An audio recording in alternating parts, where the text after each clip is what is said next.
माझ्या विठोबाचा कैसा प्रेम भाव, आपणची देव होय गुरु, पडिये देह भाव पूर्वी वासना, अंती ते आपणा पाशी नव्हे. मागे पुढे उभा राहे सांभाळीत, मागे पुढे उभा राहे सांभाळीत, आलिया आघात निवारावे, पडिये देह भाव पूर्वी वासना, अंती ते आपणा पाशी नव्हे. योगक्षेम ज्याचे जाणे जड भारी, योगक्षेम त्यांचे जाणे जड भारी, वाट दावी करी धरुनिया, पडिये देह भाव पूर्वी वासना, अंती ते आपणा पाशी नव्हे. तुका म्हणे नाही विश्वास ज्या म्हणी, तुका म्हणे नाही विश्वास ज्या म्हणी, पहावी पुराणी विचारोनी, पडिये देह भाव पूर्वी वासना, अंती ते आपणा पाशी नव्हे.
सुता चरणावरी ठेवणी माथा, साष्टांगी आता दंडवत.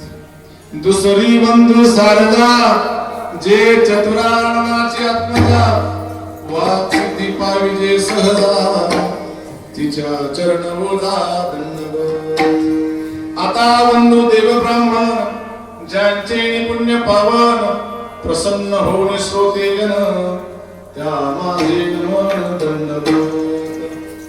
आता नमो साधू सज्जन, रात्रंदिवस हरीचे ध्यान, विठ्ठल नामे करती जन, त्या माझे नमन दंडवत. आता नमो रंगभूमिका, कीर्तने उभे होती लोका, टाळ मृदंग श्रोते देखा, त्या माझे ऐसे नमन करुणी सगळा, हरी कथा बोले बोबड्या मोरा, अज्ञान म्हणून या फुल्या बाळा, बोलवी सगळा नाम म्हणे. ओम नमो ज्ञानेश्वरा,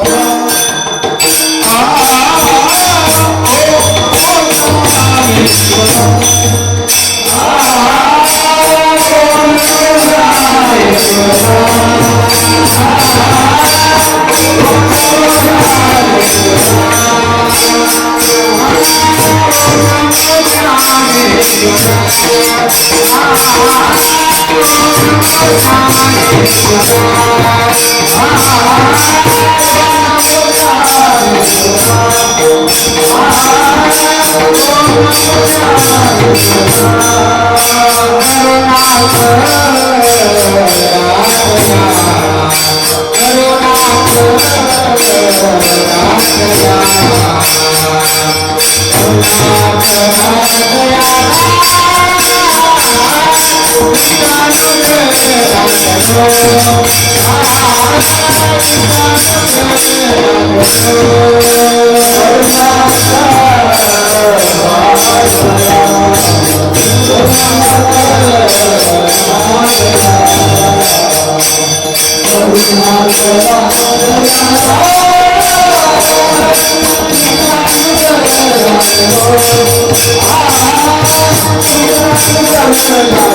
माझ्या विठोबाचा कैसा प्रेम भाव आपणची देव होय गुरु पडिये देह भाव पूर्वी वासना अंतिते आपणा पाशिन्यावी.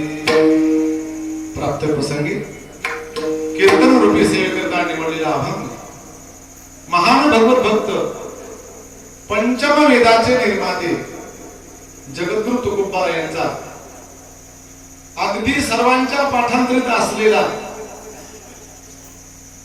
आपण जो रोज हरिपाठ म्हणतो त्यानंतर गुरु परंपरेचे अभंग म्हणतो त्या गुरु परंपरेच्या अभंगातील 5 चरणाचा अभंग आपण आज सेवेत काढले. थोडं एक उपयोग या अभंगातील प्रतिपाद्य विषय जर पाहिला जगद्गुरु तुकोबा या अभंगाद्वारे भगवंताचं आणि संतांचं किंवा भगवंताचं आणि गुरुचं साधर्म्य कसं आहे त्यांचा स्वभाव कसा आहे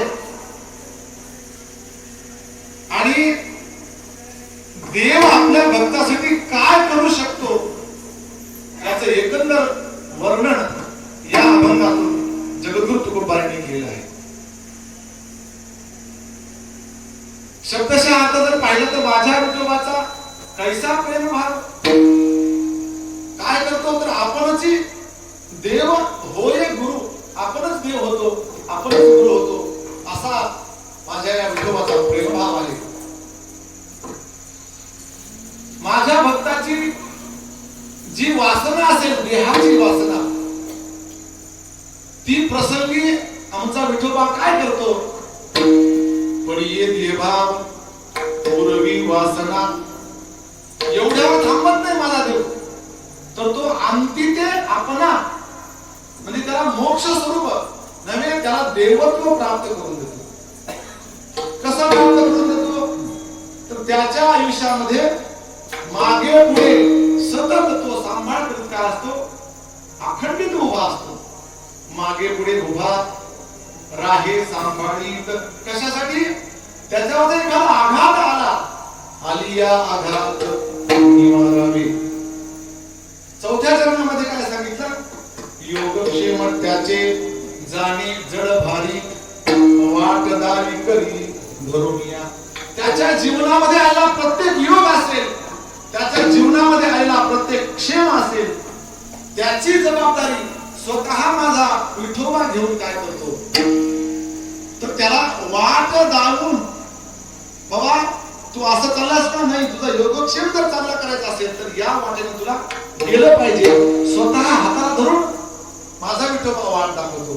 आणि शेवटच्या चरणामध्ये तुम्हाला जर वाटलं की बाबा जगद्गुरु तुकोबा हे बोलत आहेत पण कोणाच्या आधारे बोलत आहेत, तर त्याचं प्रमाण शेवटच्या चरणामध्ये जगद्गुरु तुकोबाने दिलं की आपल्या मनामध्ये विश्वास नसेल, तुका म्हणे नाही विश्वास ज्या म्हणी, मग काय करावं, तर पुराणामध्ये तुम्ही पुराणाचे दाखले जर पाहिले, पहावी पुराणी विचारून पडिये देह भाव मुरवी वासना अंती ते अपना पाशिनावी विठाला.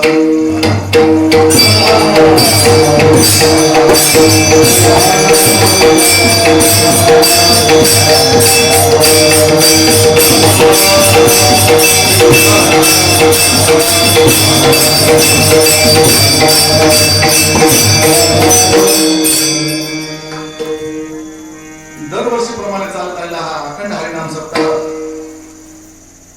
आणि या अखंड हरिनाम सप्ताहातील 5व्या दिवशीची कीर्तन सेवा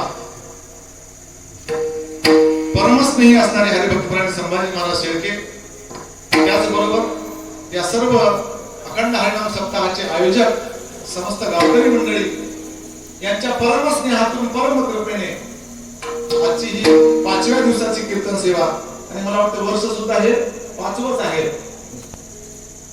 त्याबद्दल सर्वप्रथम आपणा सर्व ग्रामस्थवासियांचे, या सप्ताहाचे आयोजक असतील, विश्वस्त असतील, सर्वांचे हार्दिक हार्दिक आभार मानतो. 5व्या दिवसाची कीर्तन सेवा आहे. हळूहळू आपण पूर्णत्वाकडे जात आहोत आणि आपण मागील 4 वर्ष इथे माझी कीर्तन सेवा सर्वांनी ऐकलेली आहे. या वर्षी मात्र तळाकरी थोडे नवीन वाटायला, गेल्या वर्षीचे तळाकरी बहुतांश करून नाही चालते, पळवाडीकर दिसणार झाले, बरेचसे मंडळी नाहीये. असो, आपलं जे प्रेम आहे, या प्रेमाचं प्रतीक जगद्गुरु तुकोबांनी भक्ताचं आणि देवाचं जे प्रेम आहे, ते प्रेम आपल्यापर्यंत कसं न्यायचं, माझ्या वारकरी संप्रदायाचं श्रेष्ठत्व कसं आहे, हे पूर्ण सारांश एकच अभंगातून जगद्गुरु तुकोबांनी सांगितलेलं आहे. अभंग सगळ्यांच्या पाठात असला तरी सुद्धा सर्वांना याचं काही अर्थ, मर्म, ज्ञान असेलच असं काही नसते. किंवा काय होते, अति परिचय अवज्ञा, रोजच्या पाठाचा अभंग असतो तर त्याचा कुणी खुलासा करत नाही. जसे की देवाचे द्वारे असेल, रूप पाहता रोचनी असेल, त्याच्यावर अभंग करणं, कीर्तन करणं म्हणजे ऑनलाईन असो. मुद्दामच हा अभंग याच्यासाठी निवडलाय की जगद्गुरु तुकोबांनी आम्हाला जो वारकरी संप्रदाय आहे, या वारकरी संप्रदायाचं श्रेष्ठत्व कशा प्रकारे आपल्याला समजून सांगितलं, आम्ही या मार्गावर का चाललं पाहिजे, आणि देव आणि संतांचं साधर्म्य कसं आहे, या अभंगाचं चिंतन आपण 2 स्वरूपाने करू शकतो. देव भक्तासाठी काय काय करू शकतो, या एका चिंतनाद्वारे करू शकतो. आणि दुसरं चिंतन म्हणजे देव आणि संत या दोघांच्या अवतार कार्याचं साधर्म्य जे आहे, समानत्व जे आहे, ते कसं आहे, या दोन्ही वाटेने आपण याचं चिंतन करू. आपल्या सर्वांना ज्ञात आहे, देवही अवतार घेतो, संतही अवतार घेतात. पण देवाचा अवतार मोठा का संतांचा अवतार मोठा, थोडा कमी करू द्या.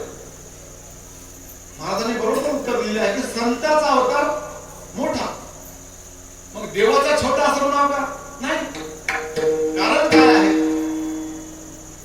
येण्यासाठी देवांचा अवतार आणि संतांचा अवतार कशासाठी येतात हा विषय दोघांचा भिन्न आहे. पण कार्य जर पाहिलं पुढे चालू तर कार्यामध्ये भिन्नता नाहीये, आणि ज्यामध्ये भिन्नता आहे त्या भिन्नतेतून जर आपण पाहिलं तर संतांचं श्रेष्ठत्व थोडं देवापेक्षाही कणभर मोठं आहे. कसं तुम्हाला सांगतो, देव कशासाठी येतो, परित्राणाय साधूना विनाशाय च दुष्कृता धर्म संस्थापनार्थाय संभवामी युगे युगे. भक्ताराखे दुर्जनाशी देवाचं याचं कारण 3 कारण आहेत.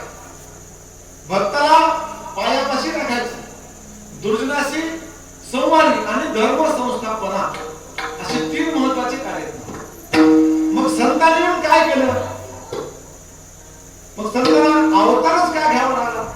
आता देवाला जे कार्य करायचं देवाने केलं, मग संतांना अवतार का घ्यावा लागला हा प्रश्न तुम्हाला पडेल की नाही? काय गरज? आम्ही वैकुंठवासी आलो याची कारण अशी, बरोबर बोलले जे ऋषी 6 भागे आपल्याला प्रमाण माहिती आहे. मग देवाचा अवतार झालेला आहे, देवाने सगळीकडे धर्म संस्थापना केलेली आहे. मग संतांना अवतार घ्यायची काय गरज आहे? कुणासाठी अवतार घेतला? उत्तर तुम्हाला सांगितलं. देव दुर्जनाचा संहार करण्यासाठी अवतार घेतो एक, आणि दुसरं सज्जनाचं रक्षण करण्यासाठी अवतार घेतो.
भक्ता राखे पायापाशी म्हणजे देव अवतार कुणासाठी घेतो? एक भक्तासाठी घेतो, आणि दुसरा अवतार कशासाठी घेतो? दुर्जनासाठी, त्याचा सन्मान करायचा. मग संत कशासाठी अवतार? म्हणजे देवाचा अवतार व्हायचा असेल तर आधी भक्त तरी पाहिजे, तर संत तरी पाहिजे, नाही तर दुर्जन. मग संतांना अवतार घ्यायचं प्रमुख कारण काय? उदराया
अवतार तुम्हा धराया काल.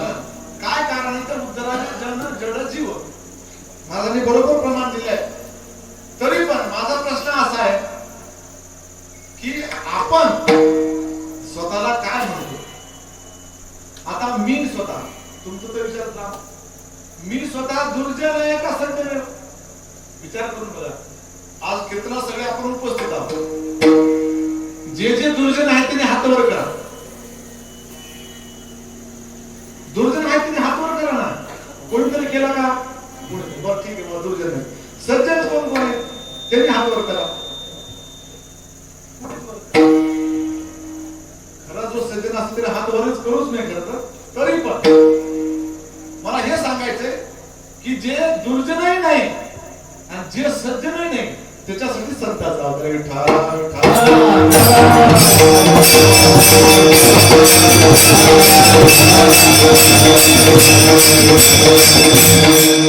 कारण काय असते मधल्याची फार पंचायत होत असते. या काठाला नाही त्या काठाला मध्ये असते त्याची फार पंचायत.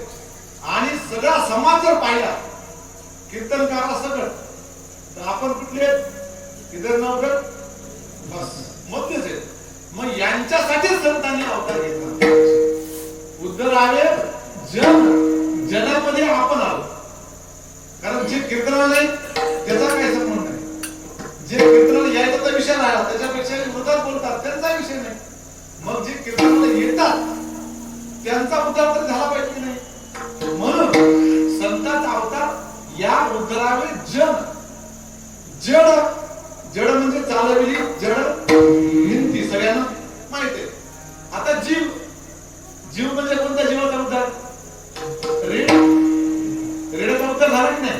ज्ञानोबरायांनी रेड्याचा उद्धार केला की नाही? आळे फाटा तुम्ही जर गेले तिथं तर रेड्याची समाधी आहे. मग या संतांच्या अवताराचं प्रमुख कारण आपल्याला कळालं की बाबा उद्धरावे जन जड जीव. मग ते इथे येतात. आल्यानंतर आपण इतिहास जर पाहिला तर देवाचा अवतार झाल्यानंतर जर तुम्ही या जगाकडे पाहिलं तर महाराज मन खिन्न होतं. खिन्न एकदम. पहा तुम्ही कोणताही रामाचा अवतार झाल्यानंतर पहा, कृष्णाचा अवतार झाल्यानंतर पहा, सगळीकडे काय? सगळीकडे रक्ताचा सडा. युद्ध झाल्यानंतर काय राहते महाराज? बरोबर आहे की नाही? सुजलाम सुफलाम कुठेही नाही. कोणत्याही देवाचा अवतार झाल्यानंतर पहा, पण आमच्या संतांचा अवतार झाल्यानंतर पहा. दुसरं, देव ज्यावेळेस अवतार घेतो सज्जनासाठी घेतो ठीक आहे, पण दुर्जनाचा काय करतो? संवारच करतो. त्या दुर्जनाला सज्जन बनवतो का? नाही. पण आमच्या संतांकडे पहा, संत काय करतात महाराज? दुर्जनाला सुद्धा सज्जन बनवतात. जे खळाची सांगतो सत्कर्मी रती वाढो. ज्या खळाची जी व्यंकटी आहे ती काय केली पाहिजे? खळ म्हणजे कोण हे तुम्हाला सांगायची गरज नाही, सगळ्यांना माहिती. आणि यांच्यासाठी संतांनी काय केला? अवतार घेतला. आणि हा पूर्ण भाग तुम्हाला माहिती आहे. दुसरं एक महत्वाचं अजून, देवाचा अवतार झाल्यानंतर संतांचा अवतार होतो. पण संतांचा अवतार झाल्यानंतर पुन्हा देव अवतार घेत नाही. कारण त्यांना माहिती आहे एकदा का संतांनी अवतार घेतला, एकदा का ज्ञानोबा आले, एकदा का आमचे नाथराय आले, तुकोबा आले, पुन्हा मला यायची गरज नाही असं कोणाला वाटतं? देवाला वाटतं. त्यामुळे पुन्हा देवाचा अवतार नाही. मग काय आहे? देव आणि संत दोघेही एकच आहेत. कसे एक आहेत? तर महाराज पहिल्या चरणामध्ये त्यांचं प्रवास आहे.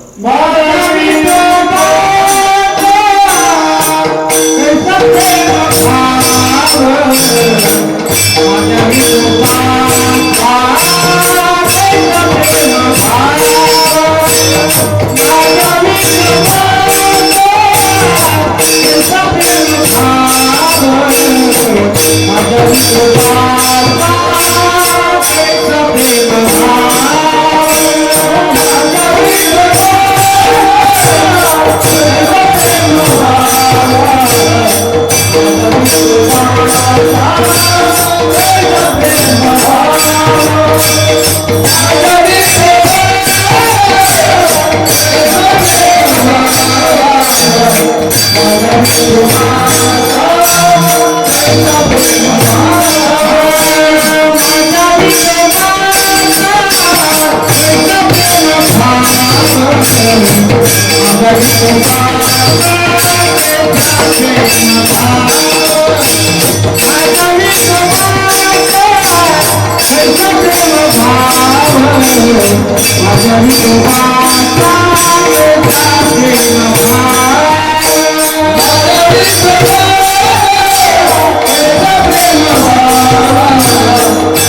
पहिल्या चरणामध्ये तुकोबराय आपल्याला सांगू लागले, देव आणि गुरु कोण होतो तर स्वतः माझा विठोबाच होतो. प्रेम भाव हा जो शब्द आहे फार महत्वाचा शब्द आहे. प्रेम भाव असल्याशिवाय या गोष्टी होत नाहीत. उदाहरण सांगतो तुम्हाला, एक माता आहे, आई आहे, तानेला मुलगा आहे आणि दुपारची वेळ असल्यामुळं तो मुलगा झोपी गेलेला आहे आणि ती आई काय करते, स्वतःचं रोजचं नित्याचं काम, स्वयंपाक म्हणा, धुणे म्हणा, भांडी म्हणा, जे काही कार्य असेल ती मुलाची आई ती काम करत असते. मुलगा झोपलेला आहे, पण मुलगा ज्यावेळेस झोपेतून उठला आणि आई म्हणून हाक मारल्याने रडायला सुरू केलं, तर आई कोणत्याही कामात असेल तर काय करते महाराज, ते काम तिथलं तसंच टाकून अगोदर काय करते, जाऊन त्या मुलाला, बरोबर आहे का, ती म्हणते कुणाला घरच्यांना की बाबा तुम्ही कुणाला घ्या, नंदीला, सासूला, बाकी घरची कोणी जास्त कुणाला सांगत नाही. तद्वत आमचा विठोबा काय करतो, भक्तांना हाक मारली की स्वतः येतो. महाराज येत असताना कसा येतो, एकतर कधी देव होऊन येतो, नाहीतर गुरु किंवा संत होऊन. आपणची देव होय, आपणची गुरु होय. का होतो असं, तर त्याचा प्रेम भाव आहे. प्रेम भावाला फार महत्व आहे. बाकीच्या कोणत्याही गोष्टीमध्ये महत्व नाही, पण प्रेम भाव असेल, आपण ज्या प्रेमाला प्रेम म्हणतो ते प्रेम नाही का, नाहीतर ते प्रेमाची व्याख्या सध्या बदलली आहे. ते लव इज इक्वल टू प्रेम वाला नाही. हे प्रेम म्हणजे काय आहे, नवविधा भक्तीमध्ये जी भक्ती खरी, नारदांनी भक्तिसूत्रामध्ये सुद्धा सांगितले, प्रतिक्षणम वर्धमानम, प्रत्येक क्षणाला जे वाढत जातं ते जे सुख आहे त्या सुखाला प्रेम म्हणायचं, प्रेम सुख म्हणायचं. बाकी नाही.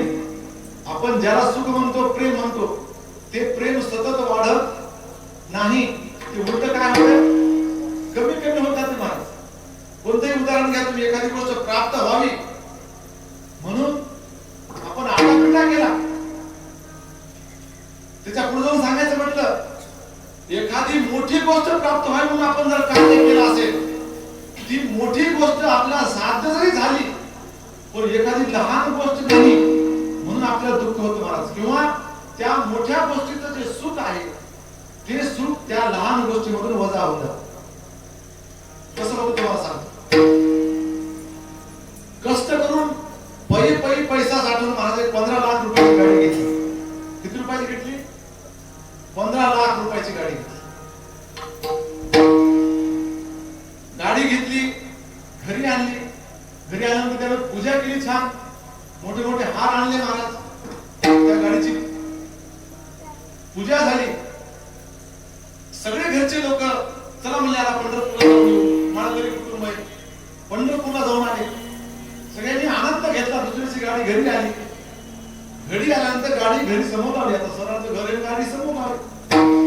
आता काय गाडीमध्ये रोज 24 तास बसणार आहे का माणूस? नाही. तो बिचारा काय जे काय कार्य करत होता, नोकरी असेल, शेत असेल, व्यवसाय असेल, तो आपल्या रोजच्या व्यवसायासाठी तो बाहेर गेला. पण गावामध्ये चांगले लहान लहान पोरं असतात, ते खेळायची सवय असते. त्या लहान पोरांनी काय केलं, खेळत खेळत ते दगड उचलला. नवीन कोरी गाडी आली महाराज. किती रुपयाची?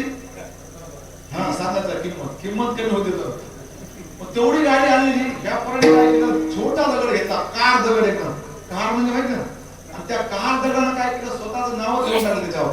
ओम, स्वतःचं नाव त्या गाडीवर लिहिलं. गाडी किती लाखाची? 15 लाखाची. आणि त्याच्यावर लेखोट्या ओढल्या. पुन्हा त्याचे 2-4 मित्र आले, सगळ्यांनी त्याच्यावर मानगोळ्याच काढल्या महाराज त्या गाडीवर. हा बिचारा व्यवसायाहून किंवा त्या नोकरीवरून घरी आला. रात्री पुन्हा गाडी काढली. पाहिलं काय, गाडीवर सगळे ती रांगोळीच काढलेली त्याच्यावर. त्याला दुःख झालं. कशामुळे दुःख झालं? 15 लाख रुपयाची गाडी घेतली, पण त्या 15 लाख रुपयाच्या गाडीला ठेवण्यासाठी 1500 रुपयाचं तुला काय नव्हतं, त्या पत्र्याचं शेड नव्हतं.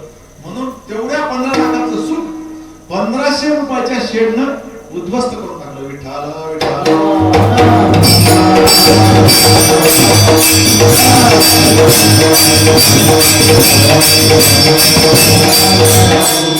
त्यामुळं अशा सुखाकडे पाहायचं नाही आपल्याला, अशा प्रेमाकडे पाहायचं नाही.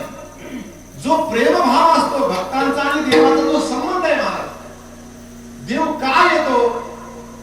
कारण त्याला महाराजांनी चरणाच्या पहिल्या शब्दात सांगितलं, मी तुमच्या कार्याला का येतो, किंवा तुम्ही माझ्यासाठी का यावं, किंवा आपल्या एखाद्या सुख दुःखामध्ये आपल्या जवळचा माणूस आपल्यासाठी का येतो, त्याचा संबंध सांगितला. लक्षात घ्या. आपण जरी उदाहरण सांगत असू तर जगद्गुरु तुकोबांनी पुढे जाऊन सांगितलं की जगामध्ये शब्द कोणता पहिला? माझ्या. बरोबर आहे? माझ्या विठोबाचा कैसा प्रेम भाव. ज्याला आपण माझं म्हणतो त्याच्यासाठी आपण जाऊ शकतो, किंवा तो आपल्यासाठी येतो. ज्याला आपलं माझंच म्हणत नाही, तो कसा येईल तुमच्या कामाला? बरोबर आहे? मग जेव्हा तुम्ही देवाला माझा म्हणतात, तेव्हा देव तुमच्यासाठी धावून येईल. नाहीतर कशा येईल मला? त्याला काही काम नाहीत का? त्याला किती कमी म्हणत. मग एवढे देवाला काम असताना सुद्धा देव धावून येतो. कारण काय? न सांगता तुम्हा देवाला सगळं कळते. पण आपली अर्थ हाक जी आहे ती प्रेम भावना असली पाहिजे. म्हणून जगद्गुरु तुकोबांनी सांगितले की माझ्या विठोबाचा प्रेम भाव कसा आहे, तर तो आपणची. या शब्दाला फार महत्व आहे. तो देव काय करतो? आपणची देव होतो. वेळ प्रसंगी आपण काय होतो? देव होतो. पण काही काही प्रसंगी त्याला देव होता आलं नाही, तर मग काय करू? आपणची गुरु होतो. लक्षात घ्या. कारण काही कार्य हे देव होऊन करता येत नाही. तुमच्या आमच्या सोबत वाळवंटामध्ये खेळायचं, देव येत नाही माणूस खेळायला. ते नामदेवाला झालं तरच येईल. आपल्यासाठी कसं आहे? आपल्यासाठी यायसाठी कोण पाहिजे? तर ते संत किंवा गुरु पाहिजे. म्हणून दोघांच्याही अवताराचं साधन जगद्गुरु तुकोबांनी सांगितलं की माझ्या विठोबाचा कैसा प्रेमभाव. अरे असा कसा प्रेमभाव कसा आहे तो आपणची देव होतो आणि आपणची गुरु होतो. आता या दोन शब्दाचं जर साधारण तुमच्या लक्षात आला असेल तर संपूर्ण अभंग फक्त 5 मिनिटांमध्ये सुटतो. कसं तुम्हाला सांगतो, जेव्हा भक्ताची हाक ऐकली आणि देवाला यायची वेळ आली तर देव काय होतो, आपणची देव होतो हे लक्षात आलं, आपणची गुरु होतो. पुढं काय करतो, पूर्ण अभंग तुम्ही पहा. पहिल्या अभंगामध्ये जगद्गुरु तुकोबांनी जो सिद्धांत सांगितला, सिद्धांत तुमच्या लक्षात आला, आपणची देव होय गुरु. आणि या सिद्धांतावर 3 चरणामध्ये पुढं काय केला, युक्तिवाद केला. लक्षात आलं का, सरांचं तुला लक्षात आलं असेल. मी स्वतः वकील असल्यामुळे तुम्हाला युक्तिवाद शिकवतो. एखादा सिद्धांत पटवून सांगायचा आहे तर त्याचे 3 युक्तिवाद सांगितले. कसे, कसा बाबा माझा देव येतो धावत, त्याचे 3 युक्तिवाद 3 चरणात सांगितले. आणि शेवटच्या चरणामध्ये डॉक्युमेंटरी. बाबा तुम्हाला कळालं नाही, तुम्हाला युक्तिवाद देऊनही तुम्हाला ऐकलं नाही, एखाद्या जजला आपण समजावून सांगितलं की बाबा ह्या प्रमाणे हे असं असं होऊ शकतं. कसं होऊ शकतं, कुठं झालंय का दाखवा. तर शेवटच्या चरणामध्ये जगद्गुरु तुकोबांनी सांगितले की पहावी पुराणी विचार. म्हणजे पुराणामध्ये काय त्याची दाखवली आहे. म्हणजे जो युक्तिवाद तुम्ही मांडला त्या युक्तिवादाचं जे तुम्हाला पाहिजे त्याची मूळ कसं केलं ते पुराणामध्ये आहे. मग काय केलं, आपणची देव होतो आणि काय करतो तर 3 चरणामध्ये लक्षात घ्या. कसं, पडिये देह भाव पूर्वी वासना. कोण वासना, आपणची वासना पूर्वी. कोण, तो देव. संबंध कसा जोडायचा लक्षात घ्या. तर त्या भक्ताची वासना आहे पण पुरवतो कोण, आपणची म्हणजे तो. लक्षात घ्या, आपणची वासना पूर्वी आणि आणती ते आपणा कुठं, देवापाशी. कुणा न्यावा, आपणची न्यावे. थोडं अवघड आहे. देव काय करतो, आता भक्ताला सगळं सांभाळायचं त्याच्यासाठी काय करतो, मागे पुढे उभा. कोण, आपणची, तोच उभा टाकतो ना. कारण आघात असेल, संकट असेल, कोण जवळ येत नाही. ज्याला आपण माझं म्हणतो ते सुद्धा त्या काळी जवळ येत नाही, पण तो नक्की येतो. म्हणून मागे पुढे उभा आहे, सांभाळीत कोण, आपणची. कशासाठी, आलिया आघात कोण, आपणची निवारावे. तेच पुढं योगक्षेम त्यांचे जाणे जड भारी. कोण जाणे, आपणची जाणे. लक्षात घ्या, जिथं जिथं क्रियापद आलं तिथं फक्त आपणची लावायचं. आपणची म्हणजे तो विठोबा. परवा कार्तिकी वारी झाली म्हणून मुद्दाम आपण घेतला. सध्या काय वाढत नाही का, तरी पण आता बरेच जण जाऊन आलेले. आणि पुढे काय, योगक्षेम त्यांची जाणे जड भारी. वाट दावी करी कोण, आपणची. तोच वाट दाखवतो. आपणची काय करी, वाट दावी करी धरून यारे. हाताला धरून तो वाट दाखवतो. कोण, आपणची म्हणजे देव. एवढं सगळं देव करतो मला. कुणासाठी, भक्तासाठी. पण भक्त कसा पाहिजे, त्या भक्तानं देवाला माझा म्हणतो. म्हणून जगामध्ये कुणासोबतही संबंध असेल तुमचा, संबंध तोडायचा नाही, पण खरा संबंध कुणासोबत जोडावं. खरं माझं तुम्हाला म्हणावं जगामध्ये. हे जगद्गुरु तुकोबांनी या अभंगात दाखवलेलं आहे. आणि हे सांगत असताना दुसऱ्या चरणामध्ये मला सांगू लागले की माझी अनंत जन्माची वासना, देहाची वासना काय, 84 लक्ष योनीमध्ये मी काय केले तर फक्त विषय भोग भोगला आहे. आणि तो विषय भोग जरी वेळ आली तरी देव पुरवतो दुसऱ्या चरणामध्ये. बोला मग, परदेव भावा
दुसऱ्या चरणामध्ये जगद्गुरु तुकोबा यांनी देव काय करतो तर आपल्या ज्या मनाच्या वासना आहेत, देहाच्या वासना आहेत, कारण काय आहे 84 लक्ष योनीमध्ये फिरत फिरत फिरत आपल्याला हा काय मानव जन्म मिळालेला, बरोबर आहे की नाही? हे तर कळतं की नाही? बरोबर. मग एवढ्या 84 लक्ष योनीमध्ये मी काय केलं त्या जन्मामध्ये, तर फक्त भोगच भोग दिले. कारण त्या जन्मामध्ये काही भजन नाही, त्या जन्मामध्ये काही पंढरपूरची वारी नाही, त्या जन्मामध्ये यज्ञ या तप साधन कोणतंच नाही ना. एखाद्या म्हशीला जर म्हणलं पाहिजे तू एकादशी करती जास्ती कशाला म्हणजे हो म्हणून, बरोबर आहे की नाही? म्हणजे काय आहे, ज्या एकादशी करत नाही त्या म्हशी, बरोबर आहे. आणि एखाद्या बैलाला म्हणलं बाबा तू कडबा कशाला खातो, आज एकादशी आहे, ते ऐकल का? बैल तेथे कुरुवाडे, त्याला काहीच नाही ना, कोणताही दिवस असो त्याला बैल काय आहे, कडबाच आहे. तद्वत आपण एवढ्या योनीमध्ये सतत फिरत असताना शब्द स्पर्श रूप रस गंध याद्वारे जे जे काही आपल्याला भोगायला मिळते,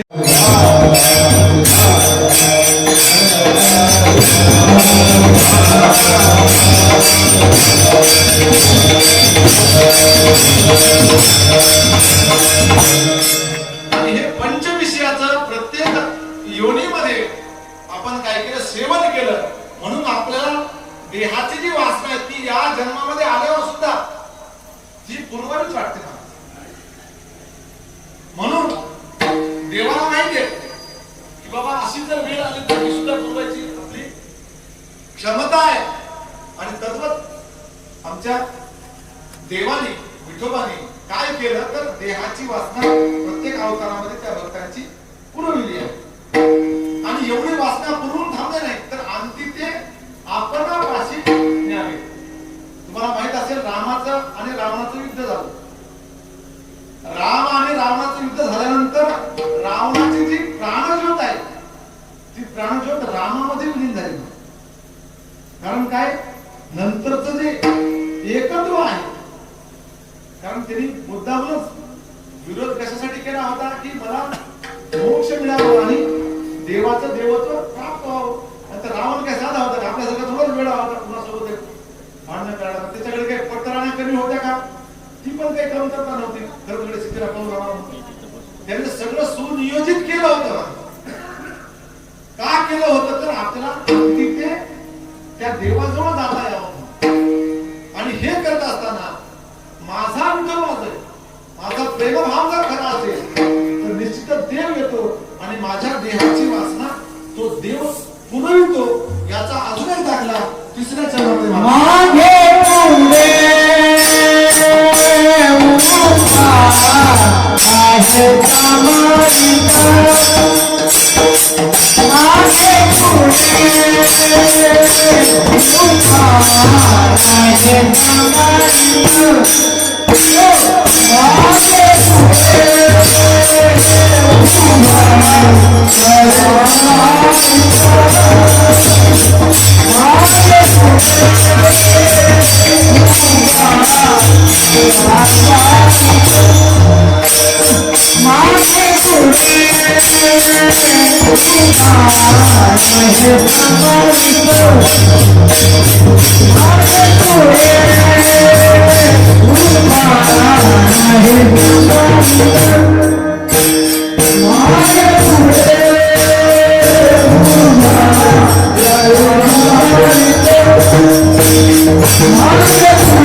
काय करतो माझा विठोबा?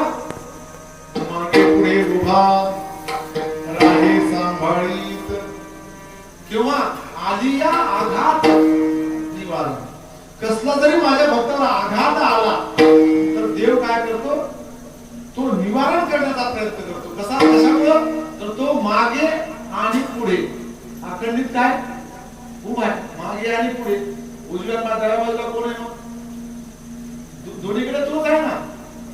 स्वतःच्या अंत न घेता मागे पुढे म्हणजे जेव्हा त्या भक्ताला माझी गरज पडेल तेव्हा देव धावून येतो. पण देव कसा पाहिजे आणि भक्त कसा पाहिजे? भक्त असा पाहिजे की तो अनन्य भावानं त्यानं प्रेम भाव जो आहे देवाची शरणागती कशी केली पाहिजे, धावा कसा केला पाहिजे. पुराणामध्ये लागली आपल्याकडे द्रौपदीचा धावा आहे. उदाहरणं खूप आहेत. प्रत्यक्षामध्ये कलियुगामध्ये वृंदावन क्षेत्रामध्ये एक डॉक्टर होते. ते डॉक्टर असे होते की त्यांचा पूर्ण जीवन काळ जो आहे तो कृष्णाला समर्पण केला. कारण अखंडित देवाचं भजन, कृष्णाचं भजन. श्री कृष्ण गोविंद हरे मुरारे हे नाथ नारायण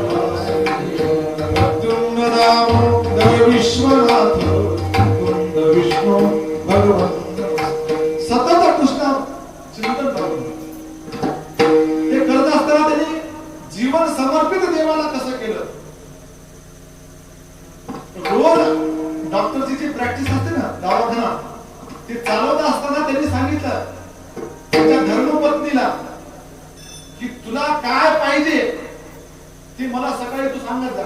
की आपल्याला 2 किलो रवा पाहिजे, 1 किलो मुरमुरे पाहिजे, तेल 1 किलो पाहिजे, जे काही तुला लागत असेल, जे काही संसाराला लागत असेल, सकाळी मला चिठ्ठी द्यायची. ती चिठ्ठी त्या डॉक्टर साहेबांनी दुकानावर घेऊन जायची. चिठ्ठीचं काय करायचं, मोजमाप करायचं. किती रुपये झाले मग? त्या किराणा दुकान असेल, कपड्याचं असेल, जे काही दुकान असेल त्याला विचारायचं किती रुपये झाले. 200 रुपये. मग दवाखान्यामध्ये जायचं आणि 200 रुपयाची प्रॅक्टिस केली. दवाखाना किंवा पेशंट येईपर्यंत फक्त त्यांनी काय करायचं, तिथं दवाखान्यामध्ये धंदा करायचा. धंदा व्यवसाय म्हणजे फक्त 200 रुपये आले की 200 रुपये घ्यायचे, त्या दुकानावर नेऊन द्यायचे, दुकानाचं सामान घ्यायचं, घरी धर्मपत्नीला नेऊन द्यायचं आणि पुन्हा श्रीकृष्ण गोविंद हरे मुरारे सतत पुन्हा भगवान श्रीकृष्णाचं भजन करत बसायचं. करता करता काय होणार, रोज पुन्हा धर्मपत्नी, 2 मुलं झाली, त्या मुलाचं पुन्हा संगोपन आलं, शिक्षण आली. जसं जसं त्यांचा रोजची घरची मागणी असेल, रोज त्या धर्मपत्नीला सांगायचं एवढा आणा, तेवढी जाऊन प्रॅक्टिस करायची, तेवढा जाऊन काय करायचं, तर पेशंट पाहिजे, पेशंट म्हणून तेवढं फक्त उत्पन्न कमवायचं आणि ते देताना नेऊन पुन्हा लगेच घरी घेऊन द्यायचं. रोज चालू करता करता काय झालं, 17-18 वर्ष अशीच निघून गेली महाराज. आणि त्या डॉक्टरची मुलगी उपवर झाली. जवळच एक मुलगा त्यांनी पाहिला, वर संशोधन लग्न करण्यासाठी, आणि त्या मुलाला डॉक्टरांची मुलगी द्यायची ठरवली. निश्चय झाला. जे काय असेल ते साखरपुडा किंवा आपल्याकडे टिळे म्हणतो, जे काही कुंकवाचा कार्यक्रम, सगळा कार्यक्रम व्यवस्थित पार पडला. आणि हळूहळू काय होऊ लागलं, लग्नाची तारीख जवळ येऊ लागली. एक 8 दिवसावर 10 दिवसावर लग्न आलं आणि डॉक्टर साहेब त्या दवाखान्यामध्ये जाताना त्यांच्या धर्मपत्नी सकाळी लिहून दिलं की 14 तोळे सोनं घेताना काय करा, आज काय लागणार आहे, 14 तोळे सोनं. आता किती, 50,000 भाव होते. 14 तोळे सोनाचे 50,000 प्रमाणे किती झाले, घरी जाऊन करा, हिशोब इथे करू नका. डॉक्टर साहेबांनी काही ते पाहिलं, ते हातात चिठ्ठी घेतली, काय म्हणले सोन्याच्या दुकानात जा जाताना गेले, सोन्याच्या दुकानात चिठ्ठी दिली, म्हणले हे दागिने किती रुपये झाले, किती तोळे झाले, म्हणजे 14 तोळे. रुपयाचे किती झाले, म्हणले काय 7 लाख 8 लाख जे काय असेल ते सांगितलं. डॉक्टर साहेब कुठे जाऊन बसले, दवाखान्यात. आणि आता त्यांना काय करायचं लक्षात घ्या. आता किती रुपये पण प्रॅक्टिस करायची सांगा ना, का झोपले 7 लाख 8 लाख म्हणा, काय व्हायला एका लाखावर जे काही त्याची करण्यामुळे असेल, कारण सोनाराचा धंदा आहे त्याच्यामध्ये पुन्हा काही ते लागतच आहे ना. 8 लाख रुपयाची प्रॅक्टिस करायची. आता ते रोज 200, 400, 500 रुपये कमवणारा डॉक्टर, त्याला 8 लाख रुपये कसे येणार महाराज? चित्त विचलित झालं. सगळ्या दिवसाचे पेशंट पाहिले, 6 वाजले 7 वाजले, दिवस मावळाचा वेळ झाला, डॉक्टर झाली, पेशंट संपले. कारण पेशंटला माहित होतं 5-6च्या पुढे डॉक्टर भेटत नाही, पुन्हा पेशंट यायचं बंद. डॉक्टर साहेबांनी दवाखान्याच्या बाहेर येऊन पाहिलं, पूर्वेला पाहिलं, मागे म्हणजे मागून कोणी यायला का बाबा, तिकडून कोणी पेशंट येईना. पुढे पाहिलं, इकडं या रस्त्याला कोणी पेशंट यायला का, इकडे कोणी येईना. म्हणजे आता पेशंट कोणी येईना. आणि चिठ्ठी तर किती रुपयाची, 7 लाख 8 लाख जे काय असेल ते. मध्ये गेले आणि भगवान श्रीकृष्णाच्या समोर हात जोडले आणि सांगितले की आता आज मी माझ्या आयुष्यामध्ये हारलो, चला म्हणजे आता काय करायचं, कुलूप लावायचं आणि घरी जायचं. मन खिन्न नाहीये, पण मला जे पाहिजे ते आज काही भेटलं नाही मनामध्ये. फक्त मनामध्ये आलं आणि ती कोणाला बोलून दाखवलं, भगवान श्रीकृष्णाला बोलून दाखवलं. मधून असं बाहेर येणार आणि ती, कारण जुना काळ असल्यामुळे दवाखान्यामध्ये काही शटर नव्हते, ते दार असे म्हणून घेणार. तितक्यामध्ये एक 4 व्हीलर आली महाराज. 4 व्हीलर म्हणजे 4 चाकी गाडी, कार आली पळत. आणि ती कार येऊन तिथं बरोबर त्या डॉक्टर साहेबांच्या क्लिनिक पाशी उतरली. डॉक्टर साहेबांचा पेशंट आला, डॉक्टर साहेब पुन्हा दार उघडलं, बंद जाऊन बसले. ते पेशंट आला आणि त्या पेशंट मध्ये सोबत कोण होतं, आई, वडील आणि एक लग्न झालेली मुलगी. समोरून म्हणले काय कुणाला दाखवायचे, म्हणजे कुणाला दाखवायचं, तुम्हाला भेटायला आलो. काय म्हणले आमचं काम, माझ्याकडे भेटण्याचं काम काय तुम्हाला, काय नाही. म्हणजे ही माझी मुलगी, मी नोकरीनिमित्त या तुमच्या गावामध्ये राहत होतो पूर्वी, आणि त्यावेळेस माझी धर्मपत्नी ही गरोदर असताना अशी वेळ आली महाराज की एकतर माझी धर्मपत्नी वाचावी नाहीतर माझी मुलगी वाचावी. कारण त्या काळामध्ये काही डॉक्टर मोठे मोठे मॅटर्निटी होम वगैरे नव्हते. मग मी या छोटा तुमचा दवाखाना, पण गावातला दवाखाना म्हणून मी तुमच्याकडे आणलं आणि तुम्ही काय केलं, माझ्या मुलीला जीवनदान दिलं. कारण त्यांनी विचारलं दुसऱ्या डॉक्टरला, त्यांनी सांगितले एक तर आई राहील नाहीतर मुलगी राहील, पण तुमच्याकडे आम्ही आलो आणि दोघांनाही जीवदान भेटलं. आमच्या मुलीला जीवदान तुमच्यामुळे भेटलं. डॉक्टर म्हणजे हरकत नाही, तुम्ही लक्षात ठेवलं त्याच्याबद्दल आभार, आपण घराकडे जाऊ. ते म्हणजे आम्ही तुम्हाला बोलायला आलो. काय बोलायचे म्हणजे 2 महिन्यापूर्वी आमच्या या मुलीचं लग्न झालं. म्हणजे बाबा छान झालं, मग तर अजून चांगलं झालं. आम्हाला या मुलीसाठी स्थळ चांगलं भेटलं, ते लोक इतके चांगले भेटले, किती चांगले भेटले की त्यांना लग्न आम्ही करून दिलं. लग्न करताना आम्ही काय केलं त्यांना, तर आम्ही त्यांना 14 तोळे सोनं दिलं आणि हुंडा म्हणून आणि लग्न करून दिलं महाराज. पण मुलगी परवा मांडव परतणीला आली, सोबत येताना सासू सासरे तिचा नवरा दोघं आले आणि सांगितलं की आमच्या घराची प्रथा अशी नाहीये, तुम्ही मुलगी दिली हीच आमच्यासाठी फार मोठी गोष्ट आहे आणि आम्ही हुंडा घ्यायचं नाही हे आधीच ठरवलेलं. त्यामुळे हे 14 तोळे तुमचे तुम्हाला परत. म्हणून त्यांनी काय केलं, हे आम्हाला 14 तोळे सोनं वापस आणलं. आणि आमच्या मनामध्ये विचार आला की ज्या मुलीला जन्म ज्याने दिला, आता 14 तोळे सोनं आम्ही दिलेलंच आहे, कृष्णार्पण झालेलं ते दिलं होतं ना.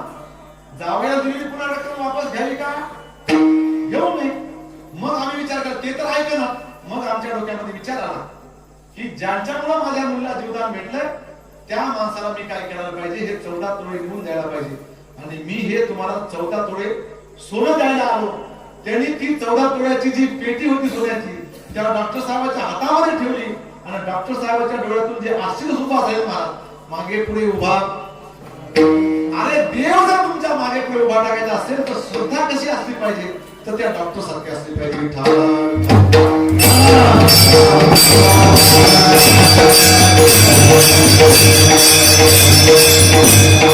आणि अशी जर आपली श्रद्धा असेल, असा आपला प्रेमभाव असेल, अशी आपली अनन्य भक्ती जर असेल तर नक्की देव तुमच्या कसल्याही संकटामध्ये धावत येतो महाराज. नाहीतर देव धावत येत नाही, लक्षात घ्या. त्यामुळं आपल्याला प्रेम त्याच्याबरोबर नातं जोडायचंय, त्याला माझं म्हणायचंय. देव माझा माझा माझा आपण म्हणतो प्रमाण, पण नुसतं म्हणतो, मानतो का? मानत नाही महाराज. त्यामुळे आपण मानलं पाहिजे आणि याकरताच हा सप्ताह आहे, याकरताच आपण परमार्थ करायचा आहे. आणि मग देव आपल्या पाठीमागे उभा राहतो. तो नुसता उभा टाकत नाही, अखंडित आहे महाराज.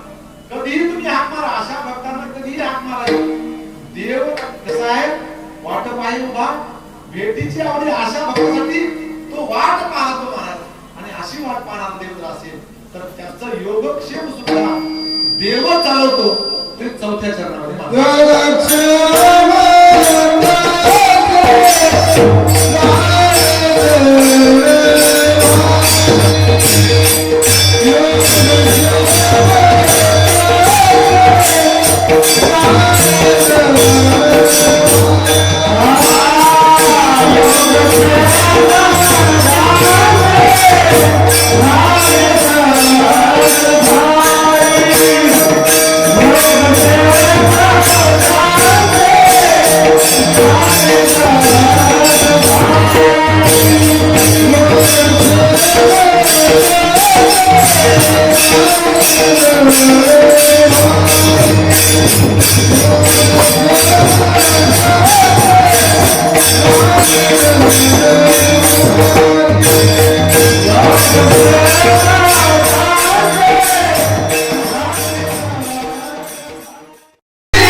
त्याचा योग आणि त्याचा क्षेम हा देव जाणतो. कसा जाणतो? आपणची. हे लक्षात घ्या. वेळ आली की तो काय करतो? आपणची त्याचा योग आणि क्षेम कसा निवारण.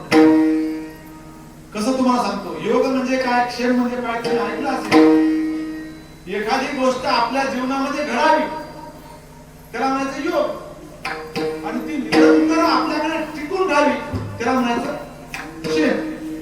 लक्षात आलं का? सांगतो योग म्हणजे काय सांगतो. योग म्हणजे आपल्या शेतामध्ये दरवर्षी समजा 5 लाखाचं उत्पन्न होते, पण या वर्षी 20 लाखाचं हो. योग चांगला. काय आला? योग.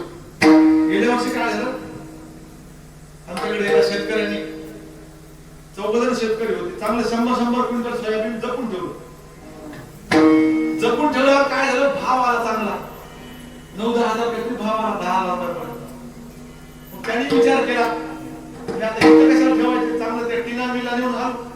तुम्हाला माहिती ना टीना मिल नागपूरला आहे, त्या मिलला नेऊन सगळ्यांनी घालायचं ठरवलं. प्रत्येकाने 100 क्विंटलची एक गाडी बुक केली. घरी गाडी आली आणि ती 100 क्विंटल घेऊन तिथं घातल्यानंतर काय झालं? खूप पैसा आला. येत असताना तरी काय विचार केला की आता याच्यातले अर्ध्याचे पैसे नगदी द्या, म्हणजे अर्ध्या आमच्या खात्यावर ट्रान्सफर करा. ते म्हणून अर्ध्या तुमच्या म्हणा अर्धे पैसे. आता पैसे म्हणजे काय साधे होते का? 100 क्विंटलचे पैसे, त्याच्यात 50 क्विंटलचे नगदी. बरोबर आहे की नाही? 50 क्विंटलचे पैसे प्रत्येकाला एक एक थैली जे काय आले असतील ते घेतले महाराजांनी. आणि एका आता सहज जायचं ना, म्हणजे प्रश्न नाही विचारायचा. एवढा पैसा आल्यानंतर आपण काय करू? एक कार करू, म्हणजे आपल्या गावाकडे जायला. त्यांनी कार केली किराया, आणि कार केल्यानंतर कार मध्ये पैसे घेऊन बसले. तो ड्रायव्हर बिचारा चालवायला